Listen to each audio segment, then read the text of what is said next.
This is cinema. The Odyssey is finally here. Christopher Nolan giving us a cinematic event like no one else on Earth can. Now, I've always loved Greek mythology in big epic stories like this. I was surprised when Nolan announced that he was doing the Odyssey because I never expected fantasy or Greek mythology to be a genre that he tackles. And of course, this is the first film to ever be shot entirely on imax. And it looks lifelike. It looks just stunning all around. And I just saw this in IMAX because there's no other way to watch it. I have never had a cinema experience that feels as real as that did.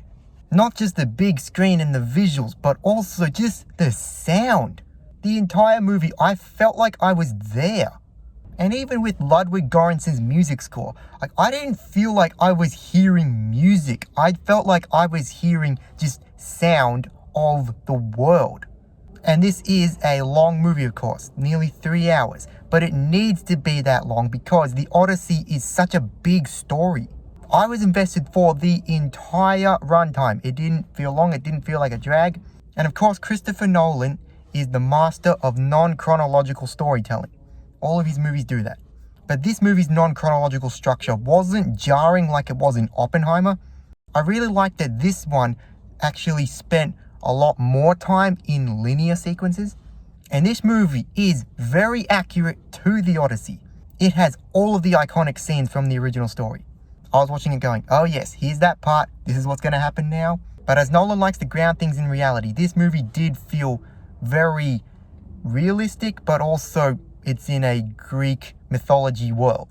Another thing that I really liked was, at the same time as being very accurate and having all of the beats of the Odyssey, this movie also shaved a lot of fat off the story. But another thing that Nolan movies are known for is that there is dialogue that is kind of hard to hear sometimes. But the amount of stuff that they did practical in this movie was stunning. But of course, this movie is not devoid of visual effects. There are visual effects, and they're great. There's also not a lot of action in this movie, but I will say that this is the best action Nolan has ever done. Though my biggest issue with this movie is that, as you see from the trailer, everyone speaks in modern English and American accents.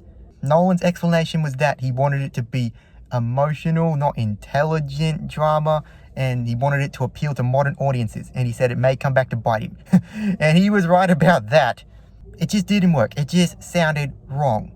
And also the cast, it's a bit inclusive, which didn't really feel like ancient Greece.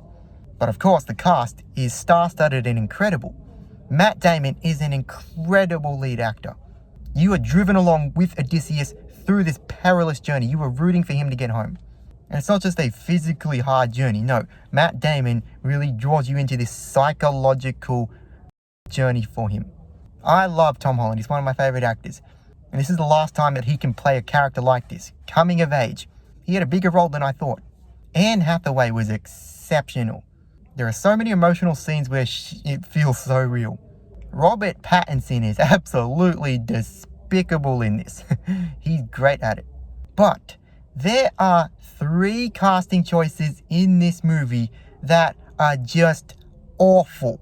What was Nolan thinking? They are just inexcusable. The movie Troy casted ancient Greece much, much better.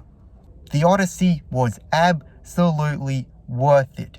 No one makes movies like Christopher Nolan, and I'm glad that he made a fantasy epic. It's right up my alley. I'm going to have to give The Odyssey an 8 out of 10. I'd say this might be my second favorite Nolan movie, behind Inception. So, have you seen The Odyssey? What did you think of it? Are you seeing it in IMAX? What's your favorite Nolan movie? Let me know in the comments below, and may the Force be with you.